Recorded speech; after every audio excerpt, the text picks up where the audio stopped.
Hello மக்களே, குட்டியாக ஒரு மினி விலாக் பார்க்கலாமா? ஸோ இந்த வீடியோவில் 2 நாளுக்குள்ளே லன்ச் விலாகும் கூட ஷேர் பண்ணிக்கிறேன். 2 நாள் வீடியோ போஸ்ட் பண்ணல அதனால. ஸோ நேற்று என்ன பண்ணேன்னு பார்த்தீங்கன்னா, கொண்டக்கடலை குழம்பு, அதுக்கு பீன்ஸ் பொரியல். இது சூப்பர் காம்போ, நீங்களும் ட்ரை பண்ணுங்கள். இந்த வீடியோவில் பச்சை பயிறு கடையில் எப்படி செய்யலான்னு சொல்லித்தரேன். அதுக்கு ஒரு குக்கரில் பச்சை பயிறு காலையிலேருந்து மத்தியானம் வரைக்கும் மட்டும்தான் ஊற வச்சுருக்கேன். அதை கழுவி குக்கரில் சேர்த்துட்டு ஒரு தக்காளி பழம், 10 சின்ன வெங்காயம், 5 பூண்டு பல், 1 பச்சை மிளகா, 1 காஞ்ச மிளகா, கொஞ்சமாக மஞ்சத்தூள், உப்பு, தேவையான அளவு தண்ணி ஊற்றிட்டு என்னோடய குக்கருக்கு நான் ஒரு 8 விசில் விட்டால் தான் நல்லா குலைவாக வேகும். நீங்களும் உங்கள் குக்கருக்கு ஏற்ற மாதிரி நல்லா குலைவாக வேக வச்சு எடுத்துக்கோங்க. இப்போ நல்லா ஒரு மத்து வச்சு கடைஞ்சிட்டு தாளிப்பு சேர்த்தோம் அப்படின்னா அவ்வளோதான், குழம்பு ஈஸியாக ரெடி ஆகிடும்.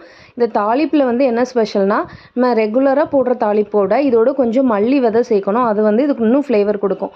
அவ்வளோதான், பச்சைப்பயிறு கடையில் ரெடி ஆகிடுச்சு. இதுக்கு நான் சைட் டிஷ்ஷாக என்ன பண்ணேன்னு பார்த்தீங்கன்னா, மீல் மேக்கர் 65 தான் பண்ணேன். சும்மா சொல்லக்கூடாது, நான் பொறிக்கவே சைடில் எடுத்து சாப்பிட்டேன். செம்ம டேஸ்ட். நானே இப்போ தான் ஃபர்ஸ்ட் டைம் பண்ணேன். அதனால தான் இதுக்கு வீடியோ ஷூட் பண்ணல. இது எப்படி இருக்குன்னு தெரிஞ்சால் தானே வீடியோ போட முடியும். ஸோ இன்றைக்கி அவ்வளோதான். லன்ச் சிம்பிளாக இந்த பச்சைப்பயிறு குழம்பு, அதுக்கப்புறம் இந்த மீல் மேக்கர் ஃப்ரை, ரைஸ், அவ்வளோதான். ஸோ இந்த பச்சைப்பயிறு குழம்பு வாரத்தில் ஒரு நாளாச்சும் எங்கள் வீட்டில் இருக்கும். ஸோ நீங்களும் ட்ரை பண்ணி பாருங்கள்.